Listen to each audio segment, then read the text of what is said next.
প্রিয় পঞ্চম শ্রেণীর শিক্ষার্থীবৃন্দ, আশা করি তোমরা ভালো আছো। যে যেখান থেকে আজকের এই ভিডিও দেখছো সবাইকে স্বাগত জানাচ্ছি। আজকে আমরা শিখব ৬২ নং পৃষ্ঠার পরের আলোচনায়। এখান থেকে আমি একটু বইটা দেখাচ্ছি। আমরা এখান থেকে ৯ এবং ১০ এই দুইটা প্রশ্নর সমাধান নিয়ে কথা বলবো।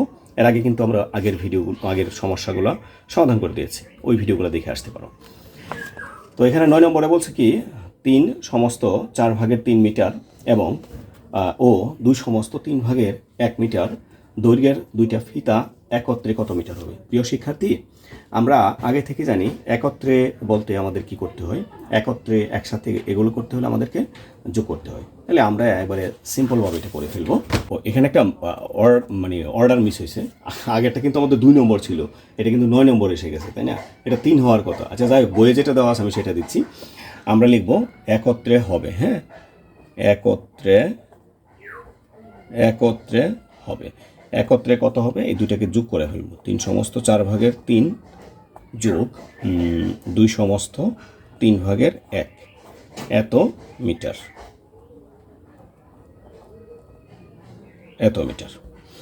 তো আমরা গত পর্বে যেটা শিখেছিলাম, যোগ এবং বিয়োগের ক্ষেত্রে আমরা সমহর বিশিষ্ট ভগ্নাংশ প্রকাশ করব। আর সমহর বিশিষ্ট ভগ্নাংশ প্রকাশের আগে একটা নিয়ম ছিল, সেটা হচ্ছে যে মিশ্র আছে কিনা সেটাকে অপ্রকৃত বানাবো। এখানে মিশ্র আছে, সেটাকে আমরা অপ্রকৃত বানিয়ে নিই। ৩ ৪ ১২, ১২ আর ৩ হচ্ছে ১৫, যোগ ৩ ২ ৬, ৬ রেখে হচ্ছে ৭। এবার আমরা লসাগু করব। ৪ আর ৩ লসাগু যেহেতু ভাগ করা যাবে না কোনোটাকে, দুটাকে গুণ করে ফেলবো ১২।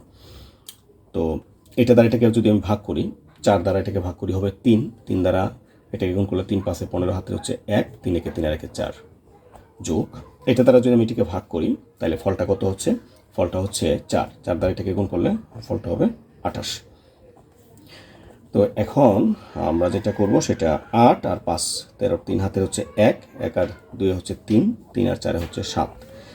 তো এখন লঘিষ্ঠ আকারে প্রকাশ করা যায় কিনা আমরা দেখব। ৭৩ এটা একটা মৌলিক সংখ্যা, তো এটাকে তো আর ভাগ করা যাবে না কোনো সংখ্যা দিয়ে।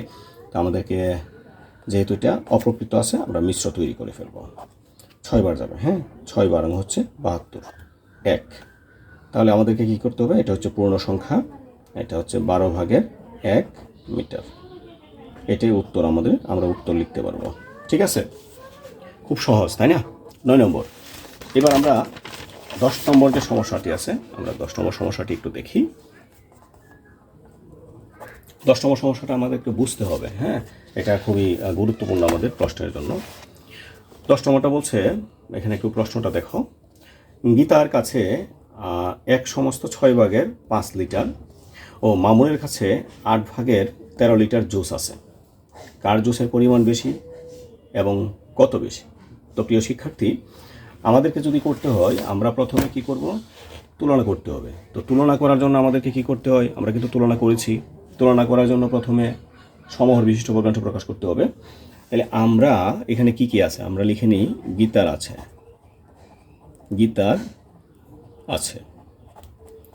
গীতার আছে কতটুকু, ১ সমস্ত ৬ ভাগের ৫ লিটার,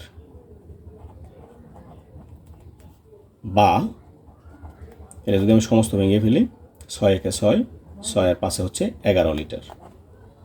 এটা কার আছে, এটা গীতার আছে, তাই না? আচ্ছা, আর কার আছে, মামুনের আছে।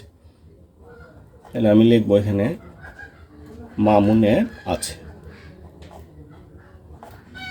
মামুনের কত আছে, মামুনের হচ্ছে ৮ ভাগের ১৩, এত লিটার। তো এখন কার বেশি কার কম সেটা কি আমার পক্ষে এখন বলা সম্ভব? কারণ এখানে হচ্ছে ৬ ভাগের ১১ ভাগ আর এখানে হচ্ছে ৮ ভাগের ১৩ ভাগ।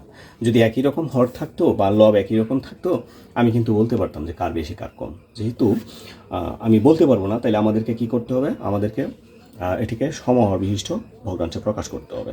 তো সমহর বিশিষ্ট ভগ্নাংশে যদি আমি প্রকাশ করি, তাহলে আমি কী লিখবো এখানে, হর কত, ৬ ও ৮ এর লসাগু,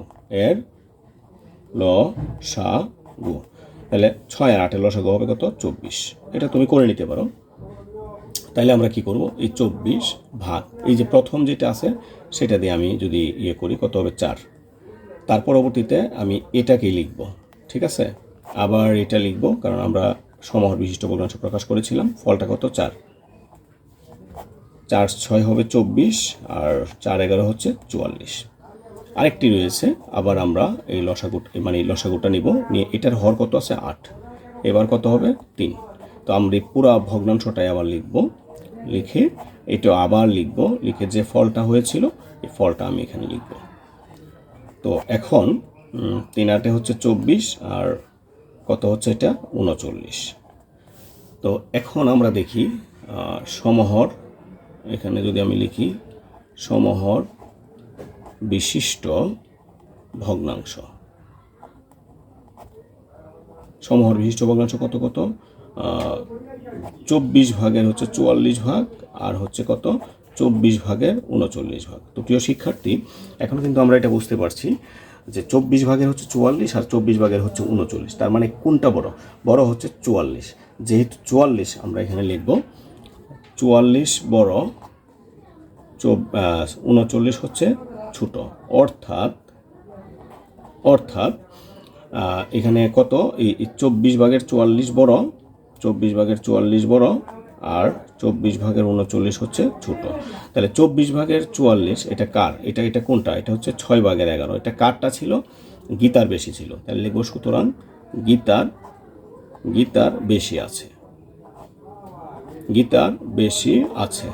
যেহেতু গীতার বেশি আছে, আমাদেরকে প্রশ্ন করছে যে গীতার কতটুকু বেশি আছে। তাহলে আমরা লিখব গীতার বেশি আছে। আচ্ছা, এখানে লিখে ফেলি, আমরা বিয়োগ করে ফেলব। 24 ভাগের হচ্ছে 44 ভাগ বিয়োগ 24 ভাগের হচ্ছে 39 ভাগ, এত লিটার। আমরা এটা লিখলাম, এত লিটার। তো এখন আমরা কি করব, একটা 24 হর যেহেতু সমান আছে, 44 ভাগ হচ্ছে 39। তো 44 39 আমরা যদি বিয়োগ করি, 14 থেকে 9 চলে গেলে 5, এটা 3 থেকে 3 চলে গেলে কিছু থাকবে না। তো আমাদের হচ্ছে এই 24 ভাগের 5 লিটার, এটাকে আমরা দেখি লঘিষ্ঠ আকারে প্রকাশ করা যায় কিনা। আমরা যদি ভাগ করি, এটাকে ভাগ করা যাবে না। তাহলে গীতার বেশি আছে, কতটুকু বেশি আছে? 24 ভাগের 5 লিটার। উত্তরটা কিন্তু এভাবে লিখবা না, লিখবা প্রশ্ন কিছু দুইটা করছে, হ্যাঁ, কার জুসের পরিমাণ বেশি, লিখবা গীতার জুসের পরিমাণ বেশি। কত বেশি? এত বেশি। ঠিক আছে। তো আগামী ভিডিওতে এখানে একটি সমস্যা রয়েছে, এই একটি সমস্যা আমরা সমাধান করব। এই পর্যন্ত সবার সুস্থতা কামনা করি, প্র্যাকটিস করবে, ভালো ফলাফল করার চেষ্টা করবে।